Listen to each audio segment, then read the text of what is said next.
घोसी का चुनाव जात से नहीं निर्भर करता है, व्यक्ति विशेष पर निर्भर करता है। क्या लगता है कि प्रशांत किशोर को चिराग पासवान अपने साथ रखेंगे? अभी तो दूर दूर तक कोई ऐसा उम्मीद नहीं है कि कुछ लोग कह रहे हैं कि सत्येंद्र शर्मा भी प्रशांत किशोर के साथ जा सकते हैं, टिकट नहीं मिला अगर लोजपा से तब। ये तो समय की बात है। जब समय की बात है, मतलब परिस्थिति बदला तो आप जा सकते हैं। परिस्थिति बदलने की बात कहाँ उठ रही है। घोसी में करीब करीब बुनियादी सुविधा ठीक ठाक है। घोसी में जितने प्रकार का समस्या जनता का भी है उसको मैं चाहूँगा कि दूर करूँ। अभी जो सर्वे का काम चल रहा है बहुत धांधली है। आपका होटल में सेक्स रैकेट का खुलासा हुआ था, उस मामले में आप जेल भी चले गए थे। सत्येंद्र शर्मा जनता की सेवा पर विश्वास करते हैं या टिकट पर विश्वास करते हैं? नहीं, जनता का सेवा सर्वोपरि है। सत्येंद्र शर्मा इस बार तैयार हैं 6 करोड़ लेके 8 करोड़ लेके। टिकट इस बार जैसे मिलेगा, जिस पार्टी से मिलेगा, लेकिन चुनाव लड़ेंगे। सत्येंद्र शर्मा अब सब कामें छोड़ दिए हैं कि जितना तंग करना है करिए, अब हम कामें नहीं करेंगे। तंग कहाँ से करिएगा? ऐसा ही बात है। विधानसभा चुनाव 2025 को लेकर तैयारियों का सिलसिला जो है अब जारी है। प्रशांत किशोर के चुनावी मैदान में उतर जाने से बिहार की राजनीति में भूचाल आ गई है और हर राजनीतिक पार्टी जो है अपनी अपनी तैयारी कर रही है। दूसरी तरफ जो है जो भी उम्मीदवार हैं वो सभी लोग अपनी तैयारी कर रहे हैं। हम अभी आपको मुलाकात कराने जा रहे हैं। लोजपा पार्टी रामविलास के नेता हैं सत्येंद्र शर्मा और घोसी से जो है चुनावी मैदान में उतरना चाहते हैं। घोसी से इस बार जो है भाग आजमाना चाहते हैं। एमएलसी का भी चुनाव लड़ चुके हैं। सत्येंद्र जी, सबसे पहले स्वागत है आपको। और किस तरीके से तैयारी चल रही है? पहले आपको बहुत बड़ा स्वागत कि आपने इंटरव्यू के लिए मुझे टाइम दिए। और चुनाव तो मैंने 2020 में ही कोशिश किया था कि चुनाव लड़ें, लेकिन टिकट नहीं मिलने के कारण चुनाव नहीं लड़ा। लेकिन जब 2022 का चुनाव एमएलसी का चुनाव हुआ तो लोजपा रामविलास के टिकट से मैंने चुनाव भी लड़ा और मुस्तैदी के साथ चुनाव लड़ा। एक जगह भी क्षेत्र का भ्रमण पूरा मगध जोन में किया। लोगों का स्नेह प्रेम बहुत बढ़िया मिला। इस बार मैं चाह रहा हूँ कि लोजपा रामविलास से घोसी विधानसभा से टिकट अवश्य मिलेगा। जिस तरीके से प्रशांत किशोर चुनावी मैदान में आ गए हैं उसके बाद सभी राजनीतिक पार्टियां जो है एक्टिव हो गई है। आप लगातार जो है घोसी में, हुलासगंज में जनसंपर्क में लगे हुए हैं। क्या किसी तरह का कोई आश्वासन चिराग पासवान की तरफ से मिला है अब तक? चिराग पासवान की तरफ से आश्वासन पहले भी मिला था। तब एमएलसी का चुनाव मैंने 2022 में लड़ा।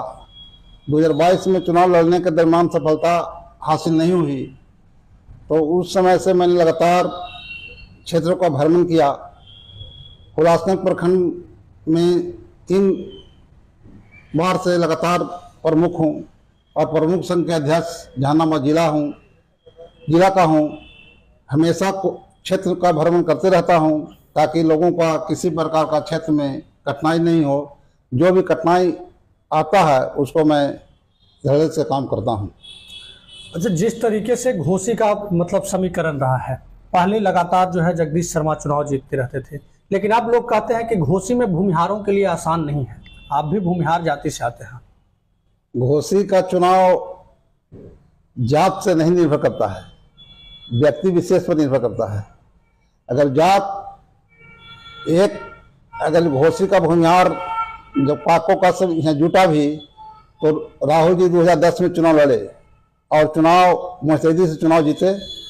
तो ये कहना लोगों का मुश्किल है कि जात का राजनीति मुश्किल काम है। जात का जो राजनीति करेगा और कभी विधानसभा या एक वार्ड भी नहीं बन सकता है और विधानसभा और लोकसभा का चुनाव तो लड़ना ही मुश्किल रहा। घोसी में जो है अभी चर्चा शुरू हुई है, तभी जो है कई उम्मीदवार देखने को मिल रहे हैं। मतलब कहिए कि जहानाबाद जिला में सबसे ज़्यादा उम्मीदवार घोसी से ही इस बार आजमाना चाहते हैं भाग। ऐसे में सत्येंद्र शर्मा में क्या खास है? मैंने जब से होश संभाला 2001 में भी चचा हमारे मुखिया थे और अंजी के क्षेत्र में हम बढ़ चढ़ के हिस्सा हमेशा लिया हूँ। जब जगदीश शर्मा एमएलए का चुनाव लड़ते थे तो उनके साथ भी मैंने जोर तोड़ से प्रचार प्रसार करता था। जब मुझे यह लगा कि क्यों न चुनाव लड़ें तो मैंने क्षेत्र का भ्रमण घोसी ही नहीं मतलब कई जगह का भ्रमण करता हूँ ताकि चुनाव में टिकट में तो चुनाव लड़ सकूं। प्रशांत किशोर जो है चुनावी मैदान में आए हैं। जब से प्रशांत किशोर चुनावी मैदान में आए हैं, बिहार की राजनीति में भूचाल आ गया है। प्रशांत किशोर लगातार कह रहे हैं कि हम बिहार बदल देंगे, युवाओं को रोजगार देंगे। क्या लगता है प्रशांत किशोर का बिहार इस बार होगा? प्रशांत किशोर का बिहार इस बार तो संभव नहीं लगता है, लेकिन उनका प्रयास है कि मैं बिहार का मुख्यमंत्री बनूं। वो बोलते हैं कई जगह मैंने मुख्यमंत्री बनाने का काम किया है। बिहार में नल जल योजना का मुझे ही द्वारा काम कराया गया है, लेकिन यह सब अभी संभव नहीं है कि प्रशांत किशोर का सरकार बन जाएगा और प्रशांत किशोर सरकार बना लेंगे। अरे कुछ लोग यह भी कह रहे हैं कि चिराग पासवान और प्रशांत किशोर आने वाले दिन में साथ साथ दिखेंगे। क्या लगता है कि प्रशांत किशोर को चिराग पासवान अपने साथ रखेंगे?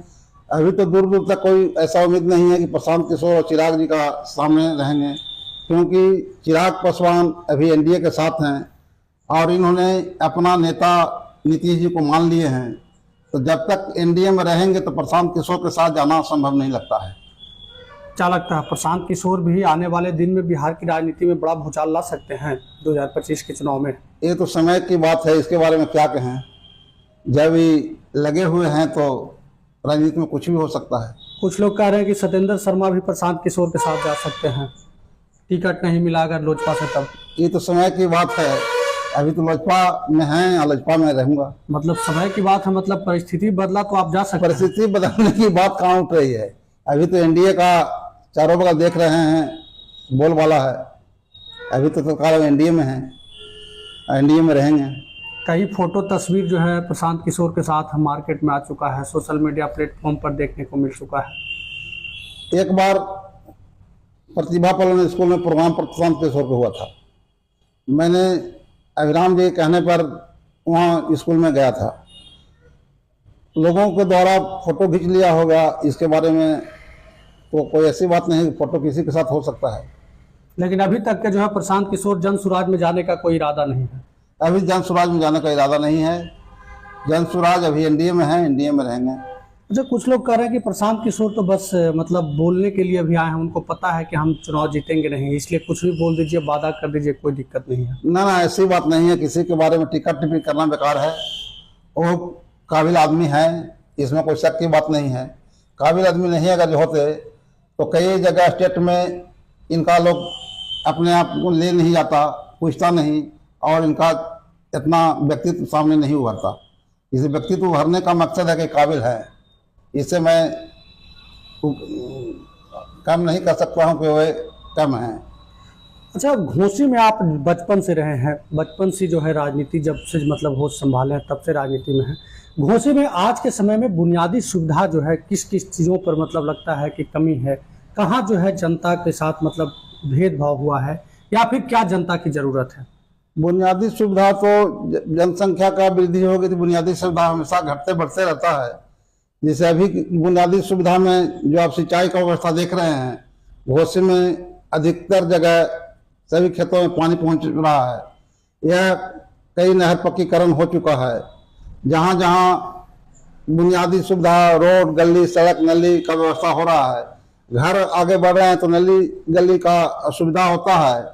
जब पूरा हो जाएगा तो वे बनना शुरू हो जाएगा।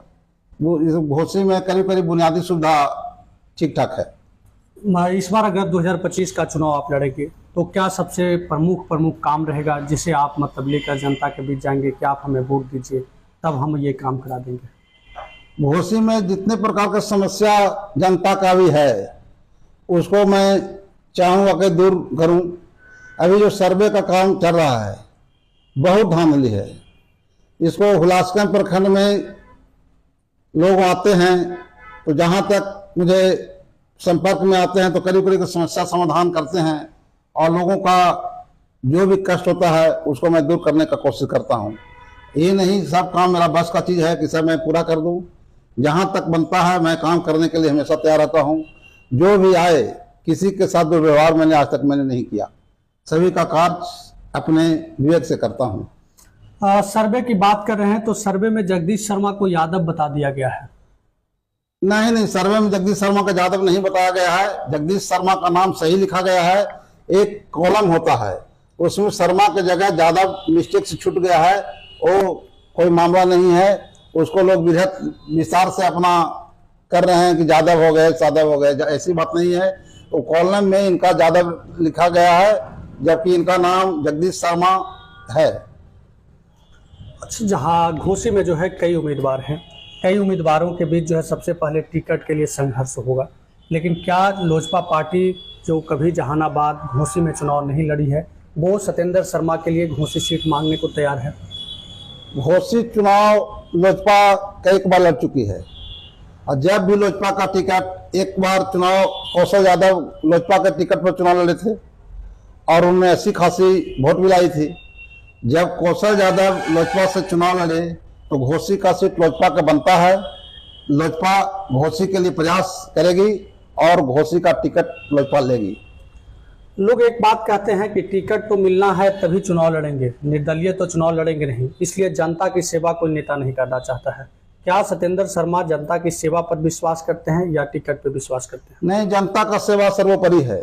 जनता का अगर इच्छा हुई तो टिकट मिले ना मिले, जनता चाहेगी चुनाव में जिताएगी। टिकट कोई मायने नहीं रखता है। टिकट जब मिलता है, जब उसको जरूरी है कि जो काम धाम नहीं करता है, ऊपर से आए और टिकट लिया और चुनाव अपना लड़के चुनाव जीत के चले गए, उसको जनता से किसी प्रकार का कोई मतलब नहीं रहा और जनता का कोई काम नहीं हुआ। जैसे घोसी नहीं, जहानाबाद में कई बार लोग सांसद भी हुए, विधायक भी हुए, लेकिन ढेर लोग आए गए, काम करने में अछूत रहे, लोगों का जात पात करके काम किए। और मैं ऐसा काम नहीं करूंगा कि कभी जात पात का राजनीति नहीं करूंगा और घोसी में विकास का काम करूंगा। आपके कई जो शुभचिंतक हैं वो लोग कहते हैं कि सत्येंद्र शर्मा इस बार तैयार हैं, 6 करोड़ लेके, 8 करोड़ लेके, टिकट इस बार जैसे मिलेगा, जिस पार्टी से मिलेगा, लेकिन चुनाव लड़ेंगे। ना, टिकट में तो पैसा की बातें नहीं है। टिकट जब क्षेत्र में काम रहेगा तो टिकट मिलेगा, अगर काम नहीं करेंगे तो ऐसी 6% का टिकट नहीं मिलता है। जो पैसा वाले रहते हैं वो टिकट ऊपर से लेके चले आते हैं, लेकिन हम लोग धरती पर काम करते हैं और जनता पर विश्वास करते हैं कि ताकि जनता का सहयोग से ही मैं तीसरा बार प्रमुख हूं और हमेशा चाहता हूं कि जनता के संपर्क में रहें और जनता के सब कार्य को करते रहें। एक आखिरी सवाल है और बहुत कड़क सवाल है। आपका होटल में सेक्स रैकेट का खुलासा हुआ था, उस मामले में आप जेल भी चले गए थे। क्या लगता है इससे घोसी के जनता पर, हुलासगंज के जनता पर कोई असर पड़ा है? आपके सम्मान पर कोई असर पड़ा है? ये सब बात जनता से छिपी हुई नहीं है। 2022 का मैं एमएलसी का चुनाव लड़ा, सरकार का विरोध में चुनाव लड़ रहे थे, ढेर लोग हमारे प्रतिद्वंदी बने हुए थे। होटल मेरा था नहीं, होटल जो था वो 3 आदमी के नाम से था, मैंने लीज पर लेके उसको रखे हुए थे। मैं दूसरा को एग्रीमेंट कर दिया था। एफआईआर में मुझे नाम भी दर्ज नहीं किया गया था, लेकिन लोगों को दबाव में आकर मुझे एफआईआर में नाम जोड़ा गया और पुलिस प्रशासन से अधिकतम कार्रवाई की गई ताकि इनका करियर धूमिल हो। लेकिन जनता के बीच में यह बात नहीं रहा। लोग समझ रही है कि राजनीतिक प्रवेश क्या है। जब 2020 का मैंने चुनाव भी लड़ रहा था तो मुझे बालू का एक केस कराया गया, जो बालू का केस नया बालू और पुराना बालू का केस है। अब अभी तक हमको ये समझ में नहीं आया कि नया बालू क्या है, पुराना बालू क्या है। लोगों का ये मानसिकता है कि इनका इस तरह का केस में फंसाएं ताकि ये जेल में कैद रहें और चुनाव लड़ने की कोशिश नहीं करें और अपना जेल में सड़ित रहें। मतलब आपको साजिश के तहत फंसाने की कोशिश की गई? हमेशा साजिश की तरफ फंसाने की कोशिश ही नहीं की गई। अभी तक लोग लगे हुए हैं कि इनका किस तरह से फंसा दें ताकि जेल में जाएं। जोड़िए, मैं एक छोटा सा किसान का बेटा हूं, मुझे कभी ईडी का आता है, कभी जिला बदर का नाम आता है। अभी 2024 का चुनाव लोकसभा का हो रहा था तो जिला बदर का रिपोर्ट किया गया। जिला बदर जब हमारे ऊपर किसी प्रकार का ऐसा कोई केस ही नहीं है तो जिला बदर करने का प्रावधान ही कहाँ उठता है। लेकिन लोग अभी तक हमेशा प्रयास में रहते हैं कि इनका तंग करने का साजिश रचित रहते हैं। सर, कुछ लोग कह रहे हैं कि सत्येंद्र शर्मा आप सब कामें छोड़ दिए हैं, कि जितना तंग करना है करिए, अब हम कामें नहीं करेंगे, तंग कहाँ से करिएगा? सही बात है। जितना प्रकार का मेरा काम था वो सभी काम को मैंने छोड़ दिया, क्योंकि लोग काम करेंगे तो लोग फंसावे करेंगे। कभी जोड़ी होटल में सेक्स रैकेट, फला रैकेट, आज तक ऐसा मेरा जीवन में कोई इतिहास नहीं रहा है, न उस तरह का किसी प्रकार केस हुआ है। लेकिन लोगों के द्वारा हमेशा कोशिश किया जाता है कि इनको फंसा दें ताकि अपना जेल में बंद रहें, तो मैं किसी प्रकार का काम ही नहीं करूंगा तो फंसाने का उपाय कहाँ बनता है। मतलब अब जनता से सिर्फ प्रेम करना है, जनता के लिए आप मतलब ये सब काम छोड़ रहे हैं? जनता के काम के लिए मैं हमेशा रविवार हो शनिवार हो मैं दिन नहीं देखता हूँ और हमेशा क्षेत्र का भ्रमण करता हूँ। किसी प्रकार का जो मरनी जीनी सब में मैं हमेशा साथ रहता हूँ और काम धाम सब छोड़ दिया है ताकि लोगों को मौका न मिले कि केस में फिर फंसावें। अगर 2025 में कहीं से टिकट नहीं मिला तो निर्दलीय भी घोसी से चुनाव लड़ेंगे? अभी तक मैंने ऐसा नहीं सोचा है कि 2025 में टिकट नहीं मिलेगा। टिकट तो मिलना चाहिए ताकि 2022 का चुनाव एमएलसी का चुनाव लड़ा हूँ, 2025 में लोजपा रामविलास के टिकट पर चुनाव लड़ेंगे। चलिए, बहुत बहुत धन्यवाद, आप समय निकाले। तो ये हमारे साथ सत्येंद्र शर्मा थे, लोजपा पार्टी से घोसी में अपना जो है दावेदारी कर रहे हैं और घोसी में लगातार जनसंपर्क भी कर रहे हैं। हर रोज जो है घोसी की जनता से मिलने का काम करते हैं। इनका साफ कहना था कि जिस तरीके से साजिश रची गई थी और साजिश के तहत मुझे फंसाने की कोशिश की गई थी, वो कोशिश भी नाकामयाब रहा है और अब हमने वो सभी काम छोड़ दिए हैं जिसके माध्यम से कोई साजिश कर सकता है और उसके पीछे सिर्फ एक ही वजह है कि हम अब घोसी की जनता के बीच रहना चाहते हैं। जहां तक के बात था, कुछ लोगों का कहना था कि सत्येंद्र शर्मा पैसे के दम पर जो है टिकट खरीदने की कोशिश करेंगे। इनका साफ कहना था कि हम लोग पैसे के दम पर टिकट नहीं खरीदने वाले लोग हैं, हम लोग जनता में विश्वास करने वाले लोग हैं, पार्टी में विश्वास करने वाले लोग हैं और पार्टी काम को देखते हुए हमें टिकट देने का काम करेगी।